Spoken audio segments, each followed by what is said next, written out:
सर्दियों का मौसम शुरू हो चुका है, तब इंसानों के साथ साथ पशु पंछियों को भी ठंडी से बचाना बेहद ही ज़रूरी है।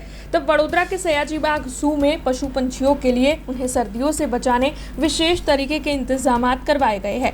दरअसल सर्दियों के मौसम से इन पशु पंछियों को बचाने के लिए उन्हें आवास का कवच दिया जा रहा है। तब आपको बता दें कि पशुओं के कैबिन पर ग्रीन एग्रोनेट शेड नेट बांधी गई है और उसी के साथ अंदर का जो पूरा माहौल है, जो पिंजरे के अंदर का माहौल है, वो ये ग्रीन नेट जो है वो गर्म रखती है। इसके अलावा सर्दियों के मौसम को ध्यान में रखते हुए इन पशु पंछियों को उसी तरीके का आहार मुहैया करवाया जाता है और साथ ही विशेष कई तरीके के इंतजामात सयाजी बाग जू में इन पशु पंछियों के लिए करवाए गए हैं, जिससे कि उन्हें सर्दियों के मौसम में कम ठंड महसूस हो। तब इस बारे में ज़्यादा जानकारी जू क्यूरेटर प्रत्युष पाटणकर की ओर से दी गई है। नमस्कार, हूँ जणाववा मागीश के जेम ठंडीનું તાપમાન હવે ઘટી રહ્યું છે, ગુલાબી ઠંડી શરૂ થઈ છે।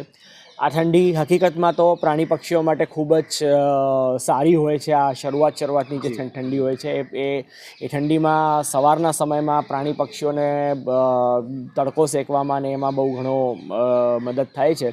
પરંતુ આ ઠંડીથી આપણે કોઈ પ્રકારના પ્રાણી પક્ષીઓને એ તકલીફ કે એ ન પહોંચે એ માટે ઓલરેડી અમે હવે જે અમારા સિઝનલ પ્રોફાઇલેક્ટિક મેજર્સ છે ચાલુ કરી દીધા છે। ગ્રીન એગ્રોનેટ બાંધવાની વિવિધ જગ્યાએ જરૂરિયાત મુજબ વિવિધ જગ્યાએ ચાલુ કરેલું છે।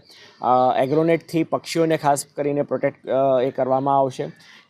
વધુમાં આગળ ચાલતા જેમ જેમ શિયાળો વધશે અને જેમ ઠંડીમાં તાપમાન નીચે છે તેમ ખાધા ખોરાકમાં ખાસ કરીને એ ચેન્જીસ કરવામાં આવશે।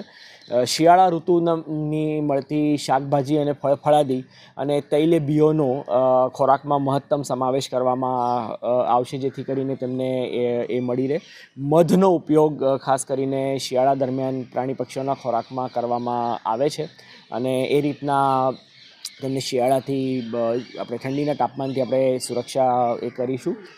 હરણો અને એના વાડાઓમાં સૂકો ઘાસ અને હરણો છે, સસલા છે, બધામાં સૂકું ઘાસ નાખવાનું ઓલરેડી ચાલુ થઈ ગયું છે। સૂકું ઘાસ એ એક રીતે પથારીનું કામ કરે છે અને હજી જ્યારે ઠંડી વધશે ત્યારે જે વધુનું જે ઘાસ હોય એને નાના મોટા એમાં સળગાવી અને એનું રાખોડું જેવું કરીએ તો એનામાંથી પણ પ્રાણીઓને કુદરતી રીતે એને ગરમી પણ મળી રહે છે તથા ઈતર જે એક્ટોપેરાસાઇટ જે પરોપજીવી ચાંચડ જેવા પરોપજીવી છે એનાથી પણ એને સુરક્ષા મળી રહે છે। એવી જ રીતના વાઘ, સિંહ અને એના પિંજરાઓની અંદર આ વખતે અમે નવીનમાં જે છે એમના પિંજરાઓમાં લાકડાના પ્લેટફોર્મ્સ અમે બનાવવાના છે કે જેના અને એના ઉપર કંતાન પાથરીને તેમને રાત્રિ સમય દરમિયાન એનામાંથી શિયાળાથી એમને પ્રોટેક્શન મળી રહે એવી સુવિધા કરવાનું આયોજન કરવામાં આવેલું છે। हमसे जुड़े रहने के लिए हमारे YouTube चैनल को सब्सक्राइब करें और नई वीडियो की नोटिफिकेशन के लिए बेल आइकॉन को दबाएं।